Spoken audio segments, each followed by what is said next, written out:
Assalamualaikum warahmatullahi wabarakatuh. Halo guys, ketemu lagi di podcast SMKC Sini Meki Cerita bersama dengan saya Lala.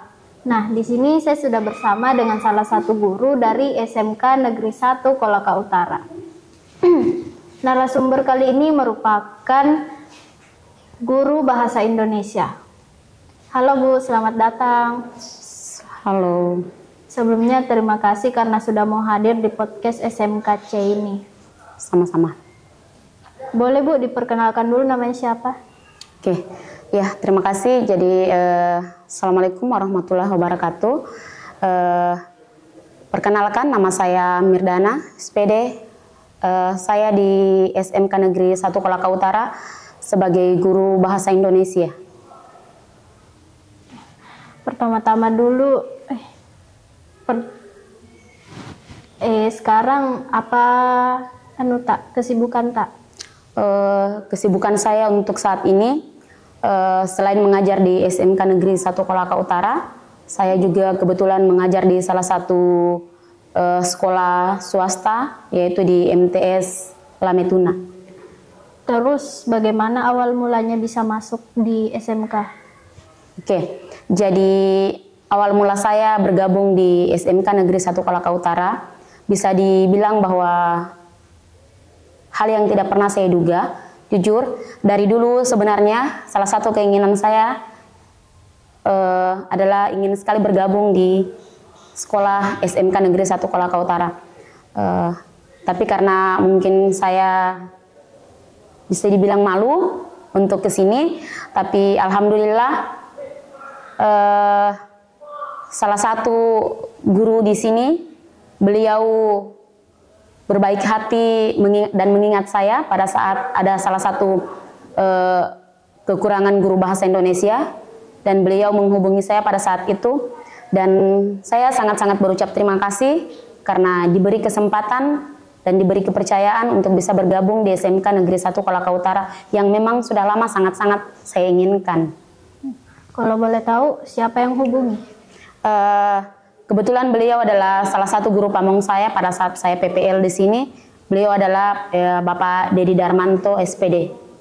Oke. Apa pengalaman tak dalam mengajar bahasa Indonesia? Pengalaman saya sebenarnya banyak. Terutama di suka maupun dukanya itu ada. Di sukanya yang pertama, banyak seni yang saya temukan. Yang dulunya di pikiran saya bahwa bahasa Indonesia itu salah satu mata pelajaran yang mungkin paling termudah di antara mata pelajaran yang ada, tapi ternyata tidak semudah dengan apa yang saya pikirkan selama ini.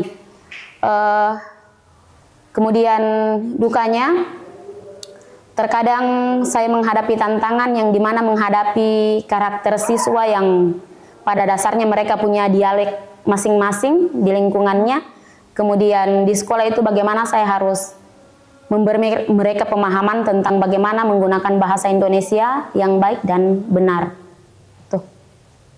Bagaimana Ibu merencanakan pembelajaran untuk memfasilitasi pemahaman siswa tentang sastra dan tata bahasa? Iya, jadi salah satu treatment yang saya gunakan untuk menghadapi siswa, yang pertama itu saya mengacu pada yang namanya rencana pembelajaran yang biasa disebut dengan RPP. Kemudian setelah itu saya pelajari, kemudian saya menyiapkan berbagai macam materi dan juga bahan sebelum proses pembelajaran dimulai. Seperti itu. Bagaimana pendekatan Ibu dalam mengajar keterampilan berbicara, mendengarkan, membaca, dan menulis dalam bahasa Indonesia? Iya, jadi salah satu pendekatan yang saya lakukan adalah dengan teknik bagaimana mengajarkan atau menerapkan kepada siswa bagaimana mereka bisa melakukan komunikasi yang baik, terutama salah satunya yang biasa mereka lakukan itu adalah praktek wawancara. Itu. Kemudian kalau dalam teknik mendengarkan itu biasa mereka saya suguhkan sebuah mungkin cuplikan film atau mungkin berita, kemudian mereka saya suruh menyimak itu. Sesudah menyimak apa yang dilakukan? Setelah mereka menyimak, otomatis akan ada informasi yang mereka temukan dari hasil apa yang mereka simak. Itulah yang saya pertanyakan nanti kepada mereka, apa dari hasil yang mereka dengarkan, apa yang mereka simak dari hasil apa yang mereka dengar itu. Iya. Bagaimana Ibu menilai kemajuan siswa dalam memahami dan menggunakan bahasa Indonesia? Sejauh ini, selama saya menggeluti jadi guru bahasa Indonesia, alhamdulillah sangat-sangat luar biasa kemajuannya. Kenapa saya katakan luar biasa? Karena yang mungkin pada dasarnya anak-anak itu menggunakan bahasa di lingkungannya adalah sesuai dengan dialeknya mereka, dan bahkan terkadang mencampur adukan antara bahasa Indonesia dan bahasa daerahnya yang ada. Tapi karena dengan adanya belajar bahasa Indonesia dan saya sedikit memberikan mereka pemahaman bahwa bahasa Indonesia yang baik dan benar itu adalah kita tidak boleh memadukan antara bahasa dialeknya kita di rumah atau mungkin bahasa kesehariannya kita, bahasa daerah, dengan bahasa Indonesia yang sebenarnya, seperti itu. Bagaimana Ibu mempersiapkan siswa untuk ujian bahasa atau penilaian standar lainnya? Oke, jadi salah satu persiapan yang saya lakukan itu adalah pertama memberikan materi kepada mereka sebanyak mungkin dan memberikan penjelasan tentang materi yang sudah saya berikan sejauh mana mereka memahami. Setelah itu saya melakukan teks harian atau uji harian itu yang disebut dengan ulangan harian. Ada juga yang namanya ulangan tengah semester, seperti itu, sebelum masuk di ujian semester. Murid tak pernah mengeluh karena tugas yang tak kasih atau bagaimana? Persoalan mengeluh ya, yang namanya menjalankan tugas atau mengerjakan tugas dari guru, pastilah ada yang namanya mengeluh. Tapi terkadang saya selalu memberi mereka semangat bahwa kerjakan sesuai kemampuanmu, sesuai apa yang kamu paham, karena masa-masa ini pasti akan kamu lalui. Dan itulah tantangan sebagai pelajar. Apa yang Ibu lakukan untuk memotivasi siswa agar tertarik dan bersemangat dalam mempelajari bahasa Indonesia? Iya, sebenarnya tidak banyak sih treatment yang saya lakukan. Saya hanya selalu memberi mereka pemahaman bahwa bahasa Indonesia itu adalah salah satu bahasa yang sangat penting untuk kita berkomunikasi. Apalagi khususnya kita ketika kita sudah mau masuk di dunia yang namanya pekerjaan, otomatis ketika kita sudah masuk di dalam lingkungan forum yang resmi, tidak mungkin kita membawa dialek kesehariannya kita atau bahasa daerahnya kita di lingkungan itu. Jadi itulah pentingnya kenapa kita harus belajar bahasa Indonesia, supaya kita tahu bagaimana penggunaan bahasa Indonesia yang sesungguhnya, yang benar.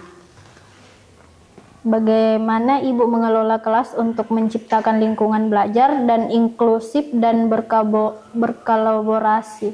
Iya.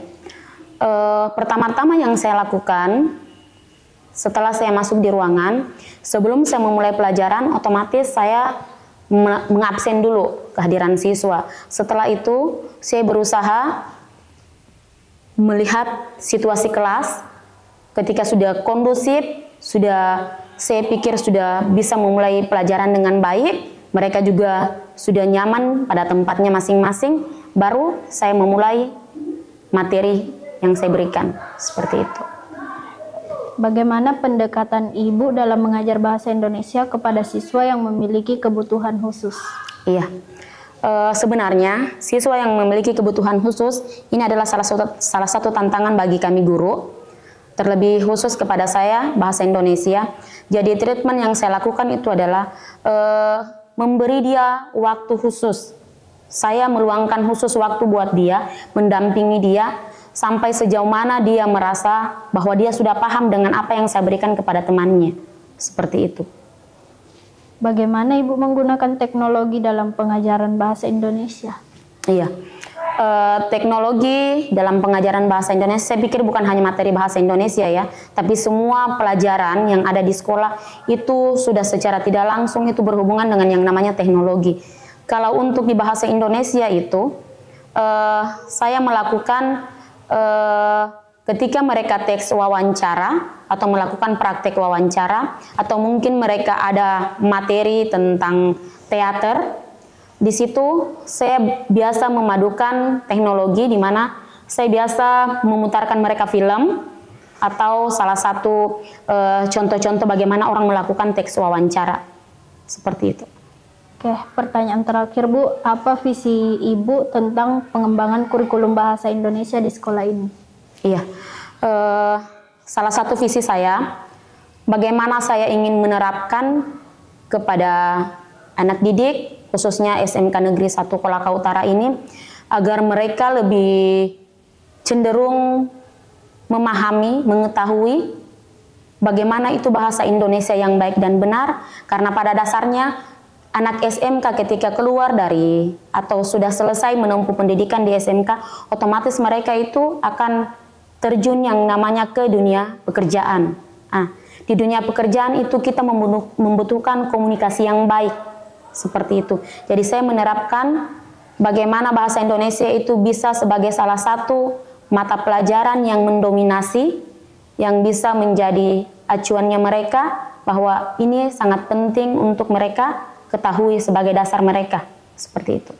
Oke, terima kasih Bu karena sudah mau menjawab semua pertanyaan saya. Sama-sama.